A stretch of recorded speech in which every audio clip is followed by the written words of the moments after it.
Une pluie de truffes qui vaut plusieurs milliers d'euros. Ce diamant noir, cela fait maintenant plus de 100 ans que la maison Pébert le travaille. 3 à 6 tonnes sont traitées ici chaque année, triées, lavées, nettoyées, selon un procédé qui n'a pas pris une ride, avec une machine vieille d'un siècle. Créée en 1897 par l'arrière-grand-père, cette entreprise familiale reste marquée par la tradition. Le travail est resté identique. Employée d'atelier avec un bac bio-agricole, Magali s'est pris de passion pour ce produit noble et rare. Pour moi, c'est intéressant dans le sens où c'est un produit que je ne connaissais pas. Et c'est vrai que comme c'est quand même un produit qui est cher, c'est assez intéressant à savoir et à travailler.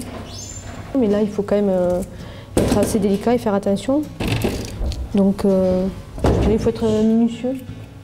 Et comme je suis plutôt d'un tempérament, être minutieuse, ça me va bien. Ça me va bien.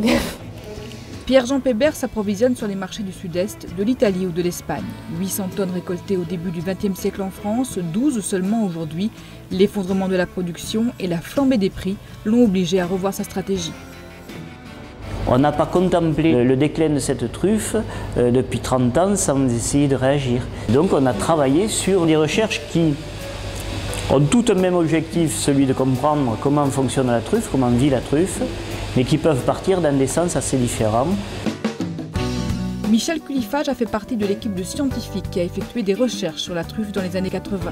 Avec un chimiste, ils ont été les premiers à déterminer les composants de son arôme et ont permis à la société de déposer 2 brevets internationaux.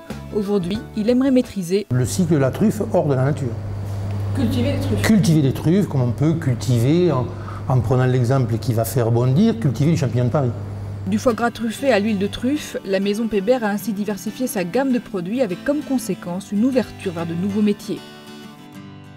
On se met à faire du négoce de vin, pas de vin de truffe du tout, mais de vin, parce que peut-être que dans 10 ou 15 ans, il n'y aura plus suffisamment de truffes, non seulement pour être vendues en tant qu'elles-mêmes, mais pour entrer dans la recette d'un produit comme un foie gras truffé ou autre chose comme ça.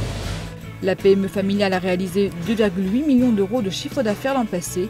Chance pour elle, on s'attend à 40 tonnes de truffes pour 2009.